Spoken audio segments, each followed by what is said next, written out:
All right, friends, thank you for being at the Business of Agriculture Success Group. I'm Damian Mason, your host, and I really appreciate y'all being here. We just started recording. The theme today is really going to be about managing for success during uncertain times. And we're going to kick off with Todd Thurman, who's talking about his concept on strategic foresight, which how can you do long-range planning when things are as tumultuous as they are right now? A lot of our tumult is political. We don't get political here in the Business of Ag Success Group. We're not going to be,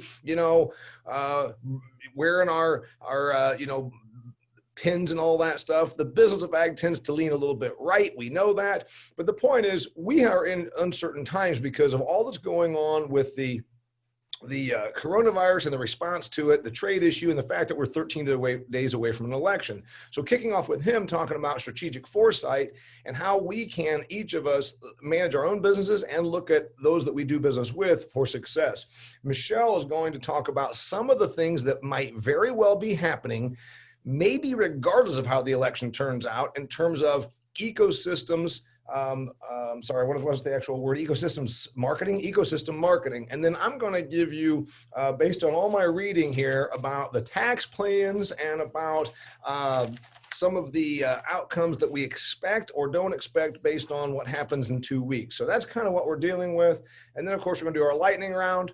And we're going to take a market segment update before that from our man, Peter Schott, who, by the way, Peter, kind of a North Dakotan. You didn't do a very good job of responding. Sent out 2 emails. Are you ready for your market segment report? And I don't know. I thought I replied. Didn't I? Didn't I reply? No, you didn't reply. That's okay. Oh, it got stuck in the North Dakota ice zone. All right. So there we go. Todd's got to kick things off. Be kind to Todd. He's actually getting ready to run over to his wife's grandmother's funeral and be a pallbearer, but he wanted to make sure he gave us his part of the program before he did that. So thanks a lot for being here, Todd. Go. Yeah, thanks a lot. So as Damian alluded to, I'm going to be talking about how to do long-range business planning in an environment of uncertainty. And I think that's really going to be one of the lasting themes of this COVID thing is the real challenge has been the uncertainty associated with COVID and not being able to do planning and not knowing where we're going because we don't know what's going to happen. And so it just so happens I had been, even before COVID, had been researching this concept of strategic foresight. And so it sort of became more timely, I guess, as COVID popped up, and wanted to share with you some real high-level concepts. And I think this is probably something we're going to come back to over time and dig in with some more detail. But I wanted to help you understand, what it is, what it's not, and then sort of how we can utilize it in our business planning. And so basically, we'll just get started with what is strategic foresight. And there's a lot of different definitions out there. And probably all of them offer, a nugget of valuable information. So I would encourage you to Google it and maybe look up all of these other definitions because I think there's some value there. But the definition that I chose to use was strategic foresight, also known as future studies, is a discipline organizations use to gather and process information about their future operating environments. Okay. And so that basically gives you an idea of what we're trying to do. In a business context, essentially what we're trying to do is help businesses create strategies that will allow them to continue to be competitive in an uncertain future. Okay. So, how do you plan for what you don't have any way of predicting? And so typical business planning, and probably all of you to some degree are engaged in this 2-step business planning process. Okay. The first step is sort of your short-term business plan, and that's the 3-month to 18-month business plan where you're setting targets and, kind of projecting where you want to be, a year from now. If you have annual reviews with your supervisor, that's probably built around those, targets. So that's a really common, obviously, horizon to do business planning. And then the other one that you probably are involved with in some level is what a lot of people call strategic planning. And that's a little bit longer term, 2 years to 5 years normally. And that's a more strategic. It's less tactical, more strategic. But again, it's kind of setting targets and where do we want to be in 3 years, or where do we want to be in 5 years, and kind of what strategies do we need to be implementing in order to achieve our goals for that time frame. Strategic foresight is really looking at a longer horizon. Okay, so it can really be a wide range, and for different applications, sometimes it goes way out there. But it's more than 5 years, and it can go as long as 20 or 30 years, or even longer in certain applications. But for most people, 10 years is a good horizon, and that's really where I encourage people to kind of focus. And if you think you need to go, longer or shorter from there, then that's fine. But a good starting point is 10 years. And so it's really a 10-year horizon. How do we plan for being able to be effective in our business environment 10 years from now? So I think probably describing what it isn't is actually more important than describing what it is in some ways. So I'm going to start there.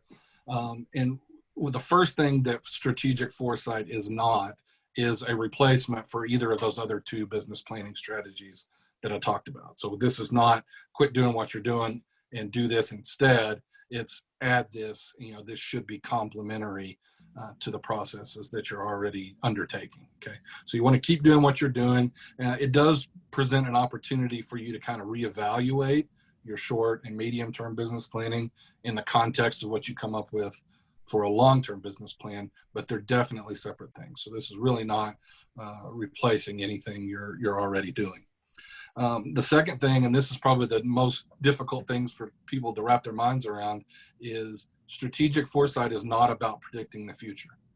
And so, I'll kind of explain a couple of quotes that I've come across in my studying the strategic foresight that I think are really useful and eye-opening, and then I'll explain what they mean. So that first quote is that futurists, so these are some people that practice strategic foresight, call themselves futurists. Futurists don't predict the future, they predict the futures, okay? So they don't predict a future, they predict multiple futures, and that's gonna come a little more clear in just a minute. And then the second quote is, futurists don't seek to predict the future, at least not accurately. Okay. And so it's not about saying, okay, this is what's going to happen and this is how we're going to prepare for it, because there's some real downsides to that. First of all, it's impossible. Okay. You can't really predict what's going to happen with any sort of accuracy. And so it's sort of a fool's errand. And so we're going to try to avoid that, predicting what's going to happen in the future and then building a plan around your prediction, because you're probably going to be wrong. And if you are wrong, you've probably wasted a bunch of resources on whatever that future that you planned for that didn't come about. Okay, so that's what we're really trying to avoid, is get ourselves locked into what we think is going to happen. Now that doesn't mean you can't have an idea of what you think is going to happen or what you think the most likely outcome is. There's certainly nothing wrong with that. But this process is about looking at multiple futures, okay, not just a single future. And so the goal is really to predict a variety of future scenarios. And the requirements for those future scenarios are very simple and pretty easy to meet. It has to be plausible and it has to be relevant to the topic that you're discussing. Okay, so it doesn't have to be likely, it just has to be plausible. Okay, and so sometimes as you go through the process, you end up with some pretty wacky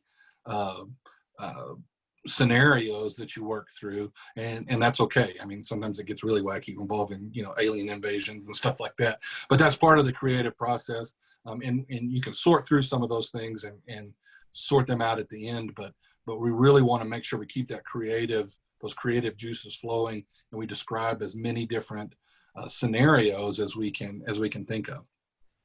And so I'm a poker player, and there's a really good analogy here in poker. So if you're familiar with advanced poker strategy, they talk about playing opponent's range. Okay, so instead of saying, I think Damian's got this specific hand, and so I'm going to play against him in the most optimum way based on that assumption, what I do is I take the information that's available to me, which is incomplete, and I construct a range of hands that he could feasibly have, that he could plausibly have. So based on what he's done, based on the way he's played, I can say, here's, a range of hands, 12, 15 different combinations that he could possibly have. And I start trying to develop strategies or counter strategies based on that range of hands, okay? And that allows me to be a lot more accurate in my predictions, because the chances of him having one of that range of hands is a whole lot better than him having one of those specific hands. And poker players really try to avoid that type of thinking that, you know, I know that he's got this specific hand, I'm going to play him that way, because they know, you know, over time they learn that they're going to be wrong most of the time. So the process then is going through a process called scenario planning, where you develop multiple plausible future scenarios that are relevant to your business. Okay. And then once you have those scenarios in place, then you sit down and start developing strategies for being competitive in that environment. Okay. So you're looking at characteristics. What things need to be true for our business to be competitive in this specific environment, this specific scenario that we've created. Okay. And so you start thinking through, you know, what resources do we need? You know, do we need, you know, capital in that environment? Do we need a specific type of person or specific number of people? Or do we need technologies that we need to either develop or acquire or whatever? And so you start thinking through for each of those scenarios that you've built. You usually end up with about 10. And you start thinking through scenarios and saying, okay, what do we need to be successful? And then the end game really is to take all of those scenarios and you build a grid for each one of those scenarios with all those characteristics or those capabilities that you've decided are necessary. And then you start laying those grids on top of each other. And what starts to shine through are those commonalities, okay? Those capabilities or resources that you need to have available to you most often, okay? So those ones that keep coming up the most are the ones you really want to focus on, okay? So if we work on focusing on developing those capabilities that come up most often in that wide range of scenario plans, the chances that we've developed useful capabilities for whatever the future ends up being is pretty good, okay? So the chances that we've wasted resources on something that's not going to come about is a lot smaller. And what that gives you is an opportunity to plan for a future that you can't specifically describe. Okay, and I think it's a really useful process, and it's not something that we do very well in the ag industry. There's other industries that do a lot better at it. Technology would be one of them. The tech industry is constantly thinking about the future, and so they tend to be very comfortable operating in the future. And in agriculture, we know that predicting the future is a fool's errand, right? And so people tend to avoid that. We're really good at looking in the past and identifying trends. We're really, really good at handling what's going on right now. But when you start getting out into the future, a lot of people feel like, you know, it's a waste of time because we don't know what's going to happen. We can't predict what's going to happen. Well, this strategy allows you to prepare for that future without having to predict. And in fact, you're specifically avoiding trying to predict specifically what's happening. So I just wanted to introduce that concept to you. And again, we're going to come back to this, I think, probably several times and talk about, you know, some more specifics and kind of talk about the processes that you actually go through in order to implement this. But I just wanted to bring it up, encourage you to kind of start thinking about these concepts, maybe do a little bit of research, Google strategic foresight. There's a bunch of stuff out there that you might find interesting. And I think there's a potential that you could really bring a ton of value to your business if you bring this mindset to the business and then start incorporating some of these philosophies into your business planning strategies. And I think as we continue to be in a very volatile, complex, ambiguous environment with a lot of uncertainty, those types of skills are going to be a lot more valuable, and that competitive advantage that's going to bring is going to be increasingly significant. So just wanted to throw that out there, kind of plant some seeds. If you've got any questions, I'll try to answer those now. But really wanted to just kind of set the table, and we'll kind of dig deeper into this concept in the future. Anybody got anything for Todd? Because I might have a couple things to throw on for our consideration. Anybody?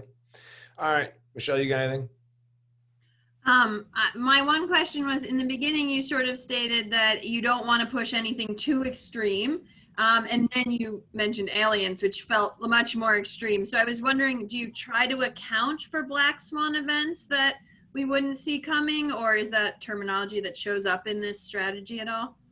Yeah, and so the process when you're building these scenarios, the first step is to, kind of create the outline of these scenarios, okay? And what we're really trying to do is encourage people to be creative and kind of think outside the box in that stage of the process. Because what tends to happen is you go around the room and you get everyone's predictions about what they think is going to happen in the future, right? And that's got some potential value, but what we really want to do is allow people to open themselves up and say, okay, I don't really think this is going to happen, but it could happen. It's plausible, right? And if it meets those very simple definitions of being relevant and plausible, then we're going to go ahead and use it. And then once we kind of collected a bunch of these shells of scenarios, then we go through a process of kind of weeding those ones that are not quite as good or don't really serve our purpose. And so you tend to combine, several scenarios will be similar enough. We can combine those into one, and then we kind of break it down into a smaller, more manageable group that still provides the breadth that we need to get there. So in that early stage, there's really no rules. As crazy as you want to be, the crazier the better. And then we may kind of pull that back a little bit as we get into the scenarios that we're actually going to start building out. And we're going to spend a lot of time with each one of those scenarios and building out the details, of what that really means. And so it depends on kind of what stage you're at. If you're in the early stages, you can let it get pretty crazy. As we get closer to trying to whittle that down to that smaller group of scenarios that we're going to spend the most time with, we're going to be a little more careful about not letting that get too outside of the box that it's not relevant. You guys run it? Oh, sorry, Damian. Brian, go.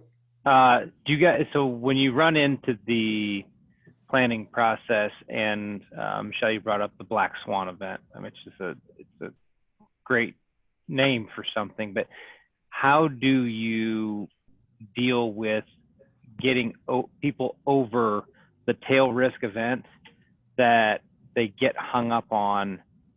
And even though it's such a minute possibility, they just obsess over that all the time.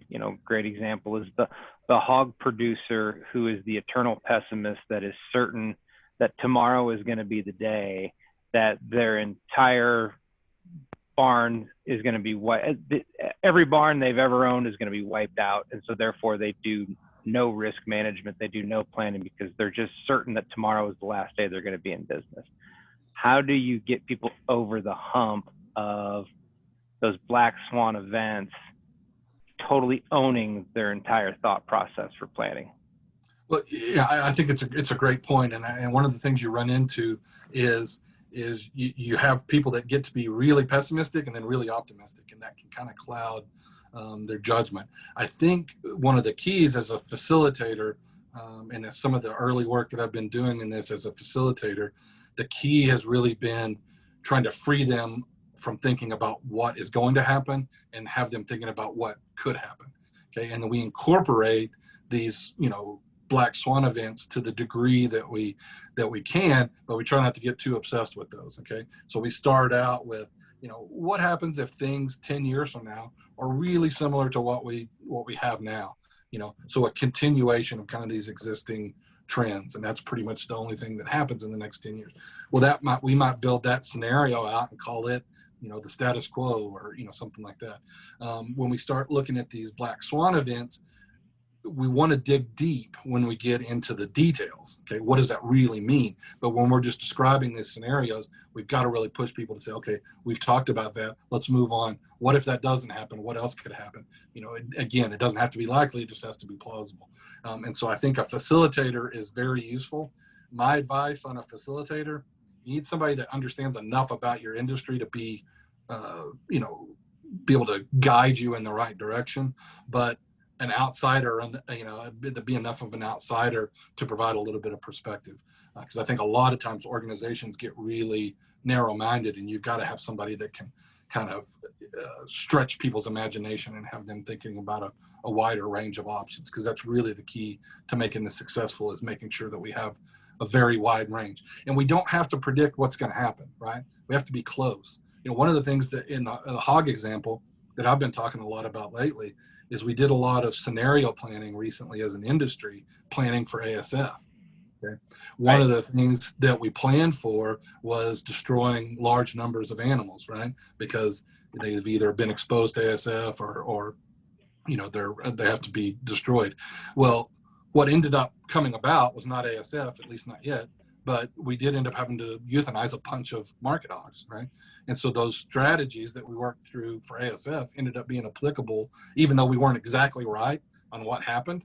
You know, we didn't exactly predict what was going to happen. We developed some skills and capabilities and resources that we ended up using for that eventual reality. By the So way, I think if that's you're a on good the example. call and you don't know what he's just talking about, his company came up with a contingency plan of if African swine fever, the dreaded disease that China gave us on hogs that wiped out half of China's hogs, came to the United States, they said, shit, we might have to kill half of our hogs here to prevent the spread of this. Well, that's not the reason that it had to happen, but because of coronavirus, infecting workers in meat plants, we had a bottleneck in the supply chain. So we ended up having to euthanize hogs for a completely different reason. Facilities that were about to process hogs couldn't, and therefore we had to get rid of excess inventory of live animals. So it was the same result. And I'm sorry, it's just that there's some people probably that aren't that much with the livestock stuff, and Todd tends to always think that everybody like him works in the hog industry, and we know that only two of you do. One that does rations the same way for 35 years, charged a lot of money for it. That's Jim up there at his desk. And then, of course, got him so mad he's getting up and leaving. Listen to that. Okay, and you. So anyway, I was thinking about this situation as it might pertain to some people on this call. All right, Jim Fargo, Integrated Agribusiness Professionals. He is a group of 31 ag retailers. They're independents. This is a great, I think, scenario for him. Or Joni Grimes. She is the administrator for the PACI, the buying cooperative for mostly Ohio-based mid to large scale farmers. I'm thinking about your situations when I'm thinking about this deal. All right. They don't have to, a futurist does not predict the future, predicts multiple potential futures. You get in the room and say, what might cause PACI, our buying cooperative, to not exist? Okay, consolidations of farms. My buddy Paul is going to be twice the size of a farmer as when his kids are taking over as he is right now. That means somebody else goes away. So PACI becomes half the number of members. I'm just thinking here of what plausible scenarios are. I'm thinking about Jim out there with the group of ag retailers. What are plausible scenarios? Farmers Business Network means that you no longer sell the number of chemicals that you used to, because I can just go online, click, click, kick, and I have a credit card account and $300,000 worth of ag chemicals is just shipped to me, and I no longer need the retailer because I'm a large scale ag operator. I'm just thinking about these things. And as Todd pointed out, when they start meshing over what plausible scenarios might happen in the next decade that would impact our business or our, in Joni's case, her cooperative group, and in Jim's case, the people he represents. So I was thinking through, as we always say, bring it home to the people on this call right now. There's a lot of crap that could end up being plausible that completely changes what you. Environmental regulation means that now Jim's people only are able to sell half of the stuff that they once did. What do they do for margin now? Because a lot of what they sell 10 years from now, you've got the Alexandria Ocasio-Cortez contingent saying you are poisoning us with your stuff and it's going to be illegal. And, you know, these things have happened in Europe. So, I mean, I'm just thinking through bringing home the strategic foresight concept to them. And it'd be really good to do some of this, what's plausible over the next 10 years. That is it's really, Todd, it's about being successful, but it's also an absolute threat to your viability. Yeah, and so I really think it's got a broad application across agriculture, and those concepts are really useful, and it's not something that a lot of people are thinking about. It's kind of surprised me. I've been, like I said, I've been studying this going back over a year now, so before the COVID deal, and I'm kind of surprised to not hear a lot about it lately with all the uncertainty that's going around. But I think those concepts, definitely have wide applications. Producer organizations is definitely one, that would be helpful for them to think through that's what's going on. And it really kind of informs your shorter term planning too. And really can be complementary to your existing strategies. So it's definitely not anything that has to, be replaced. And it's really not something that takes much time. My recommendation is generally to develop a team and then go through it on a, every couple of, twice a year, maybe 2 or 3 times a year, and we refresh your strategies, but it's definitely not something that takes a ton of time. It's a bit like somewhere between that, SWOT, strengths, weaknesses, opportunities, and threats, really. And when I keep thinking about the threats. I keep thinking about strategic foresight, where we're going, but also I think about what are the threats that are keeping me from getting there. And Todd's right, by the way. You want to bring in somebody, you want to bring me in to tell your people the reality versus the people that just all get together and say, we're fine. What we're learning is we're not going to be fine. Anything for Todd? Jill, you're looking very vibrant there in your white sweater out in Montana where it's 8 inches of snow underground. You got something for Todd? I got a question. Do you find, or what tools do you find are really effective as far as capturing these scenarios and the grids, trying to visualize, and you said overlay the grids? What kind of tools do you use to capture all of this? I've found that there's different tools are more useful in different scenarios, but the one that I find most useful in terms of developing the grid is to break those down into categories and say, okay, when it comes to people, well, we're going to describe different categories within that group. How many people do we need? What skills do those people need to have? Where are those people going to come from? And so, breaking them down into those boxes that are, kind of loosely defined. With technology, it's what what does technology need to be able to do? What does it need to be able to cost, and in order for that to be applicable here? And so for each one of those characteristics, or capabilities, or however you want to describe that, we kind of break those down into boxes. And then once we do that, we can say, okay, this is really important in this scenario. This is less important. And we sort of have a color-coded system where our red ones are our most important, and yellow ones are less important, and green are things we need to be thinking about, but maybe not real up there. And so the combination of laying those grids over on top of each other and looking at those different color combinations allows us to identify those areas, those broader areas where we need to be focused. And so it's really a matter of getting specific enough without being too specific. And it's definitely something that we have to be, I think we have to be flexible on, because some scenarios require you to be a lot more specific than others. And so when you start combining those, you have to be a little more, take a nuanced approach to making sure that you get those appropriately recognized, and so that you can compare apples to apples instead of comparing something that's completely different. So there's a lot of different tools that are available out there, and I think a combination of those tools is useful most often. So that's in my experience, that's been the thing that I've learned the most, is don't get stuck on a specific tool. If it's not working for you, go look for something else, because there's probably something else out there that'll help. All right, we're moving on. Thanks, guys. I got to jump. Hey, Todd, sorry. Good luck with your funeral, and thanks for being on here. And we'll talk after you're all caught up after this. Okay, thanks. Okay, thanks. See you guys. All right, Michelle, changing directions, but still now we're going the direction of what scenarios might be. And one scenario that might be for our entire industry is a thing called ecosystem marketing, as she's terming it, or as it's been termed, and she's going to explain more about that. But if we're talking, Todd's setting the stage about when things are unpredictable and how you can succeed through this and look at viable or at least plausible scenarios. Michelle, take it away. So I did not term it. The term came around in 2005. And it seems to have gained traction in the last few years. So ecosystems marketing services are places where you can generally, you're selling either carbon credits or water quality or increasing biodiversity. And so there's a lot of intersection this has with agriculture. And I think looking at, where some of this recent traction from is probably a good place to start. So I think some people might point to a movement in regenerative agriculture, which is calling for or promoting covered ground most of the year, reduced tillage and reduced inputs. By and large, I do not think, while it's getting some traction, I don't necessarily think that that is necessarily what is driving these markets.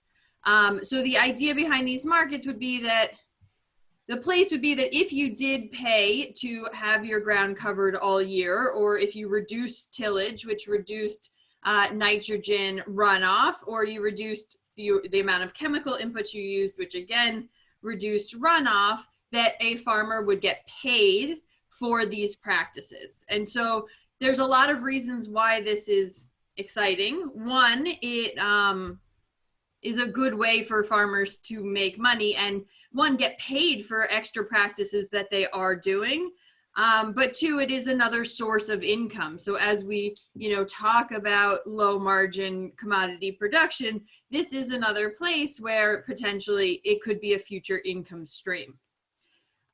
In places where there are regulations, we have seen the adoptions of these practices. They would be forced much more. And without those regulations, there's less overall adoption in the United States. But I think what's really driving these ecosystems markets is food companies or other companies looking to buy the offsets. So why this works for the food companies is that a lot of them have made pledges towards the environment or sustainability, right? Whether it's carbon neutral or different footprints, water conservation. And so now they have to figure out how to build these things into their supply chain, and they don't necessarily have control over the supply chain. And so it's a way for food companies to effectively buy carbon credits outside of their regular procurement. And so that's what I've seen a lot in this space, is that procurement is going to continue in most places. Procurement is continuing its normal procurement purchases, right? They put out a contract, they say, or a request for a proposal, and they say, I need this much wheat, I need this grade, so forth, like, what can you deliver? And it's very based on price and getting the supply. But you have a corporate or sustainable part of the company saying, wait a second, we need to have these other things going on in our supply chain, and it's not necessarily coming out of procurement's budget. And so the benefit for a food company of an ecosystems marketing is that the procurement continues to buy the grain or the inputs they need, and the sustainability or the foundation or the corporate overhead budget goes to these carbon markets over here and purchases carbon credits to create the offset. So, so that's where I think most of this traction is coming from. Is there's excitement on the farmer side for the income. There's necessity on the food company side as they undertake these claims. And so we, as I mentioned, we see these markets really working or starting to form in carbon credits, in water quality credits, and in biodiversity. And I think what's really interesting is if we stop with the carbon credits for a second, the ecosystem market that is the most developed right now and the one that's the most successful would be water quality. And so what happens is a lot of the water treatment facilities are publicly owned, and they have regulations that say they need to reduce the amount of nitrogen and phosphorus that they produce. But since they're really old, the costs of upgrading are really expensive. And so they're better off purchasing the credits from somebody else. And so there's a lot of demand from these public utilities or public water treatment facilities to purchase water quality credits. And so in the Ohio River Basin right now, they're selling for $12 to $14 a credit, with an anticipation that they could go up to $250 a credit. Michelle, this is a great, okay. So obviously, you know what we're talking about here, and why does this matter to you? I always bring it back to why it matters to you. It's if the business of agriculture is making money off of its assets, and its assets might be land, the ability to plant trees, the ability to do something that the marketplace is giving money to them for, even if it's not that they're doing anything, they just want to be able as a corporation to run a TV ad that says, we spent over $2 million last year offsetting our carbon footprint, whatever the hell that means. That's what we're talking about, which is all good for us, because if we make our money, derive it off of the business of agriculture, and more money is flowing into it. Now, the one thing, you just said $12 to $14 per credit. And then you said it might grow, it might 10 times that or 20 times that. Right now I'm thinking, I was about to write down how much per acre or how much per this, and I don't know what a credit is worth. It's a bit like Bitcoin right now, isn't it? It's kind of very arbitrary. It's kind of out there because I wouldn't know how many credits I have, just like I don't know what a Bitcoin buys. So can you explain that? Sure.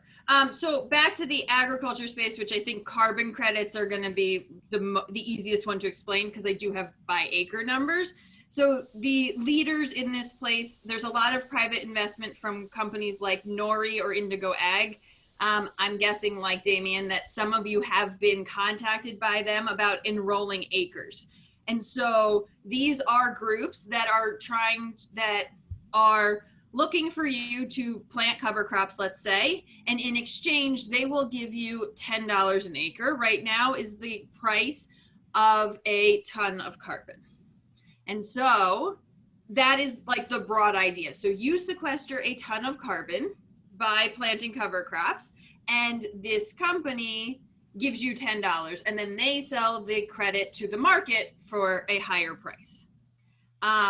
Now, I think that a lot of the challenges, like on paper, there's a lot of winners and a lot of people really excited, and Indigo was CNBC's top disruptor in 2019. So there's just a lot of excitement in this space.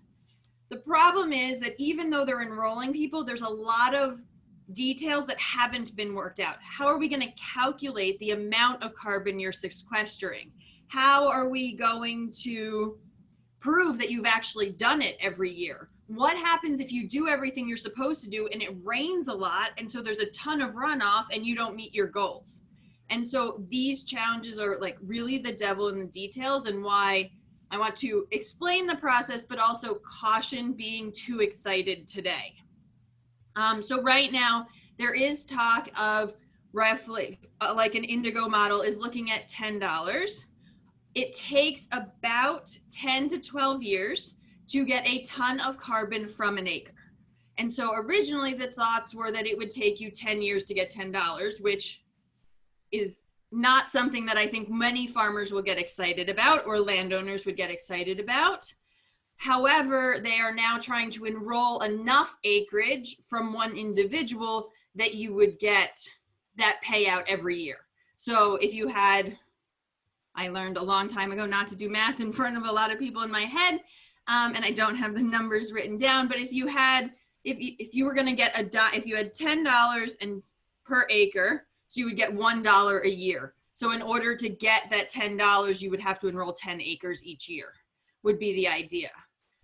Which is how they're making sure that you get paid every year, because again, this is a lot of investment. And I think that some of the challenges are there is an investment on the farm side. You have to change your tillage regimen. You have to plant cover crops. You have to learn how to do this. And you're being guaranteed a payment eventually. And you need access to the land for a long time. And your business model has to be built around 10 years of doing this. So those are sort of a lot of the challenges. I think that there are discussions that the prices could go up significantly from $10. I think the market price, the number that's coming out a lot, is about $40 an acre instead of $10 an acre. But again, there's a lot of, we don't have good methods on how we're going to calculate this. If you got 3 scientists into a room, they could debate how to measure it correctly for about 10 years before we got to an answer. And there are a lot of things that matter besides just what you do to the land, just your practices. And I think finally, the one that's going to affect the food company side is their goal is to reduce greenhouse gas emission with the carbon credits. And the great thing about more biomass is that you sequester carbon, but you increase your release of nitrogen dioxide. And that actually is a more potent greenhouse gas. So like in the end, is this system going to achieve the goals they want, and how do we switch? I dare.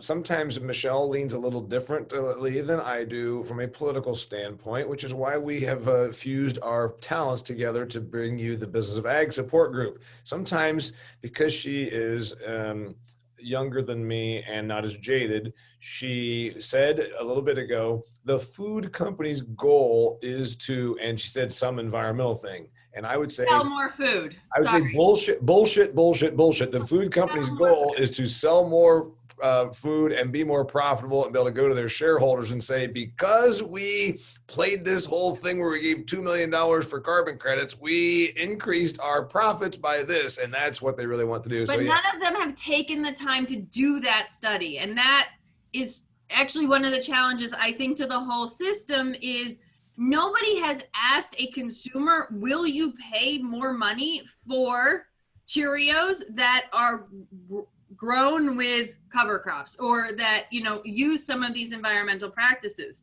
And until that question's asked, it doesn't get built into the cost of goods sold. So we don't know how much we can tell farmers it's worth. And I think farmers are business people and they'll do what needs to be done, but nobody's told them what they'll pay, and we're just asking for a lot more things. Well, they'll do what? Huebner's the biggest landowner on the call right now. And if someone came to Huebner with someone and said, we're going to give you $1 an acre and you've got to do this, this, and this, he's going to say, nice seeing you, get out of my office. But if they come and they bring him a real number, have you been approached with any of this? I get email solicitations, but it's so convoluted.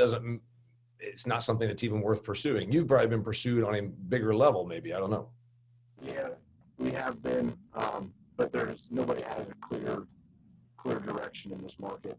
And there's still a lot of discovery work to be done as far as pricing, as far as like what Michelle was saying on how do you calculate it, what's the crop growing worth. So until this thing develops a little more, it's a bunch of loose end. Right. By the way, your microphone's terrible. You sounded like Darth Vader. Hey, another thing on that front, though, when Michelle said we haven't really run the calculation to see if the consumer will pay more for this and then how much, you can say that we have de facto done the calculation when you look at the premium at Whole Foods. That is food purchases that tell a story, and it tells a story that their consumers are willing to pay more for, because clearly everything on the shelf at Whole Foods is priced at a premium to Kroger. And so de facto, we have done at least I'd call it a preliminary study just by watching the marketplace that the consumer is paying more for food that tells an environmental story. Whether it's accurate or not doesn't matter. To the customer, it does, and it makes them feel good. I bought organic nectarines at Whole Foods for a 40% premium to Kroger because I feel better about the earth. So we can't say we've done a study, Michelle, but we can say that we certainly can do that analysis. And what I will say is the consumer is not a fad anymore. This is a trend. For those of you that don't live in a major metropolitan area and have not ever, gone out and had dinner with somebody under 45 in mass production agriculture, the consumer trend is changing.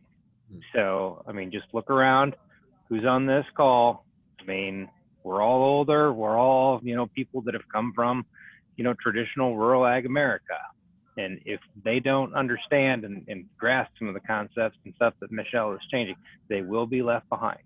And because that consumer trend is changing. It is not a fad. It is a trend. Get with it.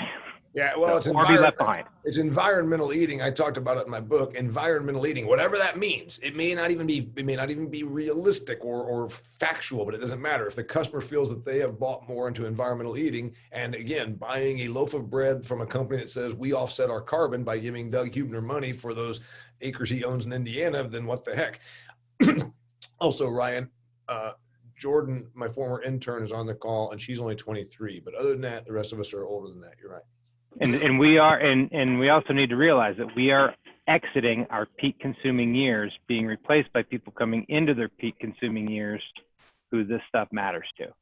And that's who we as older people, we hate to focus on the millennials. That's our market, folks. There's on Coors Banquet, beer. I don't think I'm past peak consumption years yet. I think I'm still okay there. All right. Is there anything else for Michelle on ecosystem marketing? Any of you people that are running around without your cameras on? Andy Ambriel, our organic farmer buddy, joined us, and he's got his camera off, and he claimed he just texted me and said it's because he doesn't have a cool tie like mine. Soybeans, brother, soybeans. Anybody? All right, Troy Clausen. I've got one thing. Anybody? You know, about 15 years ago, we had the Chicago Climate Exchange, and that was actually getting ready to take off about the time Obama pulled the plug on coal-fired electric plants. I mean, there were some aggregators that were set up in shop. There were rates, various rates for different types of cover, whether it's converting to trees, permanent sod, or some sort of long-term cover. There were some rates that were established that were better than $10 a ton, and those rates varied across the landscape depending on where you were in the country. Wait, Tony, are you saying then, because we still burned a lot of coal was the enemy, so that's why the thing got actually to be more realistic was this coal burning electric company is going to give you landowner this much money, and here's the exchange, and then it just kind of fizzled? It fizzled. So when you take away, when utility companies start shutting down coal plants, there's nothing left to trade for. I mean, here in Virginia, I lose track. I think we're back to regulated generation, or maybe it's unregulated generation and regulated distribution. But anyhow, most of the coal plants that we have, and we have low sulfur coal, most of our smaller facilities have converted to either gas, or they have converted to biomass. There's probably half a dozen 750 megawatt plants that are burning off biomass, which is a real challenge if you're a chicken producer and you're trying to find bedding, because it's all getting burned to generate electricity. So your point is being that we lost the market that actually was somewhat more elaborately enabled and set up 15 years ago, because when coal started going away, the marketplace for the thing went away. Yeah. But the exchange still exists in Europe. I mean, so that exchange, which had no contracts traded for over a year when it failed, with over 400 companies and players in it, has existed in Europe where there is more regulation. So there are other companies that need the cap and trade system besides the power plants. The other thing that I guess I'll say Virginia has experimented with is nutrient trading from point source to non-point source, where we're actually talking about pounds of nitrogen and phosphorus per acre, delivered X number of feet from a blue line stream. And since the trade was based on the regulatory need of the point source, what we have found over the past 8 or 9 years that program has kind of existed is that the newer, more efficient point source facilities, they first trade with their other permit holders that are in the point source realm. So you have a new municipal waste plant, and that same authority has older plants. So they trade credits within their own plants to cover their total base. Then when they do need to come out to non-point source, whether it's for farmland or forest land, and you have to make sure that you guarantee that you're meeting these nutrient requirements for the trade, what we found in some instances is either that localities or businesses that need to make these trades, they don't make the trade, they go buy the land and convert the land to the highest conserving use, and voila, we can plant some pine trees, and suddenly we're getting the maximum effect that we can on reducing nitrogen and phosphorus runoff to the Chesapeake Bay. And that's how that's kind of played out. So the farmers here really haven't benefited from trading, especially with, from the nutrient aspect. Okay. Anything else we're getting? I don't want to waste anybody's time. We're at 154. I tell you what, I think this thing is still immature is what we're getting here, Tony. By the way, Tony is with the Virginia Farm Bureau. If anybody on the call doesn't know that, that's who that is. And it sounds like Virginia has a bit more of a mature system on these ecosystem marketings than some states, because that's a state run is what I'm hearing, right? Yes. Right. Watershed. We don't have that in Indiana. Watershed. If Jim or me or Doug wanted to sell off nutrient management rights here, I don't know how to do it. No, so that doesn't. So it sounds like it's more of a mature system in Virginia than it's here, and I think it dates back to the whole Chesapeake thing. Because 30 years ago, we got told that chicken litter was killing the Chesapeake Bay, and they've been out there dealing with that since the 80s, right, Tony? Yes. Okay. Politics, anyone? All right, I can wait till next week, but I already got my notes, and I imagine we'll end up talking about it both times. By this time, when we do our next call, is the day after the election, which they now say the election results might take a week or 10 days or 2 months or God knows what's going on. So I'm a political comedian. I'm not a political scientist. I was a political comedian starting in 1994. As I always point out, political comedy starts with observation. I used to read newspapers and watch multiple media sources before there was the internet because I would take punchlines, turn them into headlines. But I've had to become an observer my whole entire life. I'm going to give you my observations and then some of my analysis. I'm not giving you, who to vote for, any of that crap. Please don't ever accuse that of what we do here on the Business of Ag Support Group. So out of the Wall Street Journal, which is my go-to source now, some of the other stuff has gotten to where it's almost too hard for me to even take it seriously. NBC, the USA Today, it's hard for me to take it seriously. Wall Street Journal, 2 articles in particular. This one and this one. This one, companies plan for boost in tax rates, and then this one is farmers favor Trump. So we're going to use a little bit of that information. I'm going to give you some away from other observations as well. I'm going to tell you what I think happens if Biden wins, if Trump wins, and regardless of who wins moving forward. First off, the taxes. Biden and his organization have not just alluded to it, they have flat out promised taxes will increase, and it will be more than just what you're thinking. Remember, soak the rich, it'll only be if it's more than $400,000. We've heard all of that. That's the big thing. Only if your household makes more than 400 grand are you going to see a tax increase. Well, that's not true because they're talking about corporations. Corporate taxes are as low as they've been since I think I've been alive in the United States of America, hovering at 21%. It was very good for businesses. Now they're talking about going to 28 or even 35% on the corporate tax thing. Why does that matter to the people in the BOASG? Because many of you work for large corporations that are being more taxed from one year to the next by a significant amount. Remember, you go from 20 to 28%, that's not 8%.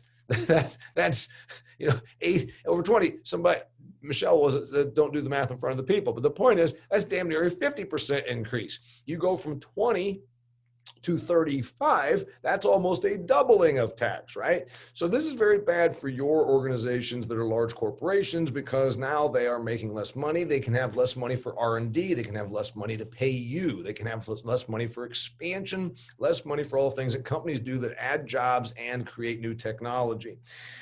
The other thing about taxes is it's not stopped with just the corporate thing. They are talking, and this is the article here for sure, out of about farmers favor Trump. Keep up with my stuff on social media. I'll be putting some commentary out about this one. This is from Monday's Wall Street, but I want to save it for you guys first. They are saying that for sure we're going to do the corporate tax rate, but also the estate tax. Now, this doesn't affect people like me, but it does affect people that are very large agricultural organizations because right now it's $11.5 million exempted on an estate tax situation. Most farms that are of that size are sophisticated enough that they have trusts and various other instruments in place that they are not going to get whacked on the estate tax. But there are still agricultural entities that really struggle. It was Sukup, the guy that's the grain bin billionaire in Iowa, during the election cycle, I think it was of 08 or 012. I remember reading an article where he was just absolutely resigned over the whole situation of what taxes, the difference it would have made from one plan to the next for somebody like him that was like a grain bin billionaire. So these things are real and will impact us. If we see Biden being the elected president, you can count on higher taxes. And also, these things tend to trickle down. Once we're in an era of tax increases, they tend to be then everybody goes in lockstep. A more liberal leaning government then says, well, hey, while we're raising taxes, about time we can fix this. Property taxes. Farmers usually don't pay a lot of income taxes, but they pay a boatload of property taxes. What we saw with the whole ability to increase property taxes in, say, affluent areas like Connecticut or Westchester County, New York, then Trump got in and said, let's make it so that you can't wash that. Remember, it's called the SALT, state and local tax issue. And then the more liberal leaning areas said, that's Trump attacking us because he knows we're high property tax realms and we tend to be blue. I don't know that this is going to happen, but sometimes these things trickle down. Biden and the Kamala Harris are certainly not agricultural leaning. They certainly are pretty hard left, Kamala more than Biden. Might there be a retaliatory thing where then somehow property taxes, because again, a farmer in my part of the world does not pay a lot of income taxes. My farmer buddies joke, if you're paying a lot of income taxes, you're not farming right. So that tends to be a thing that us farm people avoid a lot of heavy income taxes, but we pay a boatload of property taxes. So I wonder if there might be some sort of a response where now we get hurt even worse. And high property taxes, why does it matter to you? Well, then profitability already is being hurt. Remember, you heard from our friend Chris Barron last time we were on this call. Farm profitability is only right now existing because of government payments. What if then we see a 20% surge in property taxation and or depreciation rules? That's another part of the Biden tax plan. Somebody of Huebner's size can go out and figure out a way to drop $2 million on some new machinery before now on December 31st and then use rapid depreciation. They're talking about changing the depreciation schedules, and this will hurt large-scale agriculture producers. And remember, 75% of all ag revenue in the United States comes from just 5% of ag producers. So if it hurts the books for large scale producers, it hurts all of us on this call. So that's what I see on a Biden thing on taxes. I see lots of green pressure if Joe Biden and Kamala Harris are elected, because remember, they have tried to distance themselves from the more left leaners, the Alexandria Ocasio-Cortezes who wants a Green New Deal. Cory Booker and Elizabeth Warren, very left-leaning senators, pushed through right before coronavirus, back in the winter, pushed through regulation, a bill that they wanted to get signed into law limiting farm size. So you've got Booker and Warren, who will have greater influence with a Harris-Biden presidency, and they want legislation that federally regulates how large a farm can be. So I want you to think about that. We've never had such a thing before. Yeah, we've labeled them factory farms, all that. We've never had legislation that caps the size that they can be. Alexandria Ocasio-Cortez thinks that cow farts are destroying the earth. She will finally have a seat at the table with a Biden and Harris presidency because they know that she represents the up-and-coming, more left-leaning young people in America. If she's anti-cow farts and believes that we need, has floated the idea of consumption control, and Kamala Harris has done that also, you're going to see pressure on the food that we're allowed to eat and the way it is produced. Regulations, I'd say that we're going to probably get that under Biden more than Trump, and we might see things like a resurgence of waters of the United States. He has already promised, as Michelle alluded to, that thing where he would push for legislation that dictates planting of certain crops to sequester carbon. Now, his words said, I think it was encourage. But encouragement happens a lot of ways. Encouragement happens when they give me money. Encouragement happens when they point a gun at my head too. So what are we talking about on how it's going to be encouraged that we plant certain crops? Is it going to be by decree or is it going to be by dollars? Okay, if Trump wins, The trade situation has been tumultuous. That's been the main story, right? Even this article here, farmers favor Trump by about 76 or 82%, depending on where you are. Wisconsin's the only state that's not in the high double digits. Wisconsin's like 55% farmers favoring Trump. In general, it's around 76 to 82% of farmers favoring Trump. They love to make a big fuss over that, to which I say big deal. Farmers only represent less than 1% of the population of the United States. If you got every farmer to show up and vote for you, it'd be less than if you got every person that's been convicted of a felony to show up and vote for you. So what are we really talking about here? But anyway, the one thing is the tumultuous trade situation. We know that he's gotten a lot of blame and a lot of flack for that. We're going to probably see more of that. However, if it's 4 more years of Trump, it's my prediction that many of the trading partners that have thought they would wait it out and get a better deal, if Trump gets reelected, I think they're going to have to say, oh crap, we got to deal with this, or we got 4 more years of it. Remember, the TPP was going to be dead no matter what 4 years ago because Hillary was against it also. I see deals working better with England and Great Britain than with the rest of the European Union, no matter who is elected, because the European Union definitely plays protectionism. That's the reason that they don't let GMO crops in there, because until a couple of years ago, Bayer and BASF did not have them. If I see a Trump win, commodity prices are absolutely not going to go through the roof. We just had our rally. Hubner and Jim can tell you this. We don't normally see rallies heading into harvest like we saw this year. We saw a nice rally. I think that we're probably, if I could sell my crops right now, I probably would for the next 3 years, because I don't see commodity prices going up any more than they already are, because we have an amazing amount, too much, and a surplus at the global level. Trade will probably resume better regardless of who's elected, only because of some rising demand on livestock in the rest of the world. But also we've got a coronavirus situation that's now they're locking down again in Europe. Europe right now, Spain, starting October 9th, put policemen blockades on the road that if you were trying to leave Madrid to drive to your country home, you would be ticketed. So I just want you to think about what's happening. In Ireland, lockdowns for like you can't leave your house for 3 miles. This will change consumption. So trade is still anybody's game, no matter who gets elected. If Trump gets elected, I don't know how it's possible, but we might see more of this record amount of federal money. Under President Trump, we saw this year what is going to be $51 billion. We talked about it 2 weeks ago. I don't know how that's sustainable. I don't believe that it is. So there's going to be an issue. We're still overproduced in commodities. We spent record amounts of money this year with the 51 billion. Net farm income is around 40% now of being just federal money. So I'd say that regardless of who gets elected, we're going to have to figure out, is this something we can continue to do? And will the politicians continue to actually support it? There is a Washington Post article. Washington Post, owned by Jeffrey Bezos and Amazon. Washington Post, extremely anti-Trump. That's the newspaper that said they were going to put 5 investigative reporters to watch him for the 4 years of his presidency just to try and catch him doing something illegal, blah, blah, blah. So there's a very, shall we say, head-to-head problem there. Washington Post ran an article, and it was really sort of divisive in that it talked about the amount of money that Trump threw at programs that benefited places like Huntington, Indiana, where I live, or Leo, Indiana, where Jim lives, rural red state areas. And it was a very divisive article, and it used the USDA sort of as a pawn.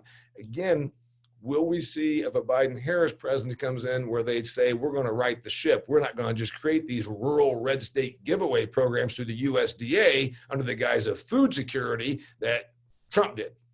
Now, the reason that actually won't happen is because a Biden and Kamala Harris ticket will also say, no, we've got to continue to feed people who are hurt worse during the coronavirus response. And those people tend to be the food stamp, aid for dependent children, WIC, and SNAP recipients, which has actually gone up again by about 25%. We're approaching a low, and now we've gone up a great deal in the last 7 months on those programs.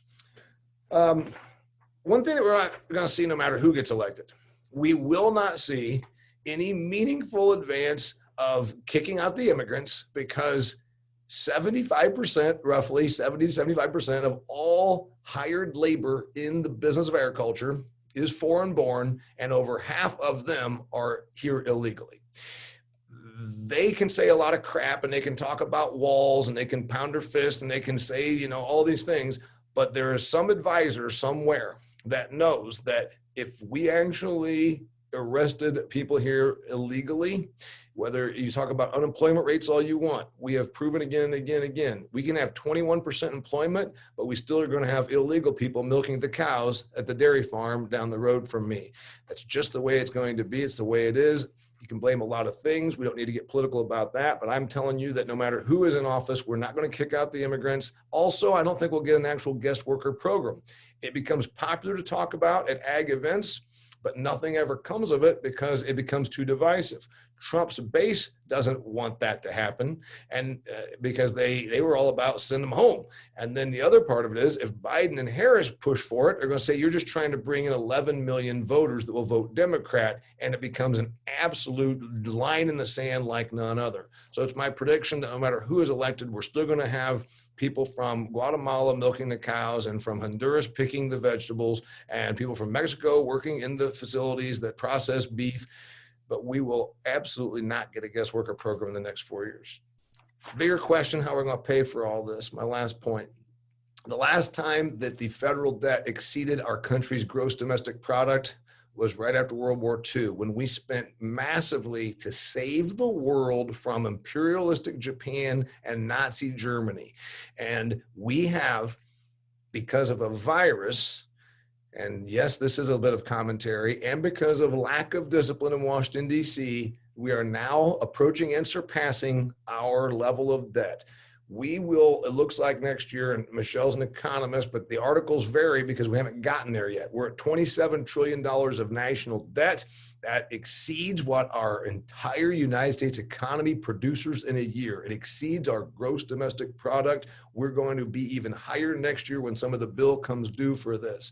So my bigger question for all of us is, should ag be concerned because we've got to pay off this debt? Big debt usually means inflation. However, the Fed and the government does not want huge any inflation increase because that might bring in interest rate increases, and we don't want interest rate increases when we have to pay down $27 trillion of debt. So I'm concerned for all of us, especially ag, about the levels of debt that have not been seen since 1946. That's my political analysis. We can talk more about it after next time. Anybody?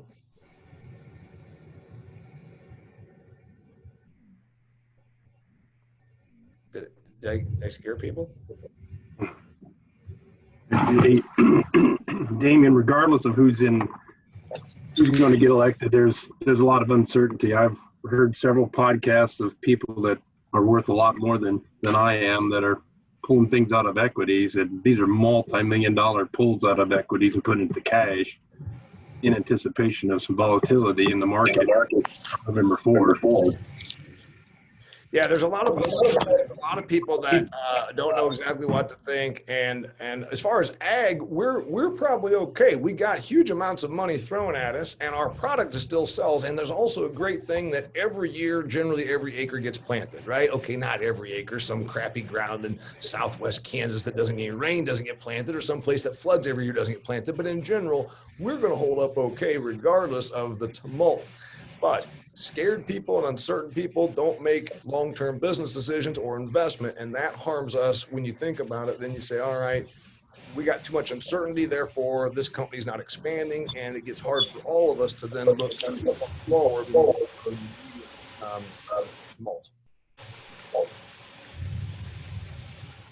Big picture, anybody just program?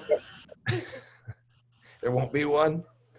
And we're also not going to get rid of our immigrants because we need the food supply. Okay, we now are ready for Mr. Peter Schott. Couple minutes, tell us what you do and what's happening in that space. All right, so I'm Peter. I'm the co-founder of Genesis Feed Technologies. We have a software platform that peels back the layer on how we trade and buy feed ingredients like soybean meal that traditionally been looked at a price per protein basis to look at the amino acids and energy and what the economic impact is of buying a commodity or an ingredient that has higher nutritional value for it. And so our platform does that. We're working really closely with the U.S. Soybean Export Council. We're in about 17 countries around the world with them, promoting exports of U.S. soy on the meal side starting, doing more on the whole bean side coming up. We've talked to some of the largest feed producers in the world, and they buy on price protein. What we can show them is that's not a good way to do it. When you look at energy and amino acids, there's a lot of money to be made by looking at those types of things and giving a system to do that. So on a given day, I'll talk to people in China, Nepal, Pakistan, Morocco, Colombia, Ecuador, you name it. And so that's what our software platform does. We're doing pilot projects with ADM and Bunge and CHS and some other groups that are very interested in using the platform to develop market strategies for exports using their soybean meal that's originating from the U.S. What we're seeing with that is we recently did a study kind of piling off of a meta-analysis that was done on soy quality and showing that on average, U.S. meal has a premium advantage of anywhere from $15 a metric ton to about $25 a metric ton over Argentine, and anywhere from $3 a metric ton to $7 a metric ton over Brazilian. So you can start to look at that and say, you're going to pay more, but you're going to make a lot more money based on that trade.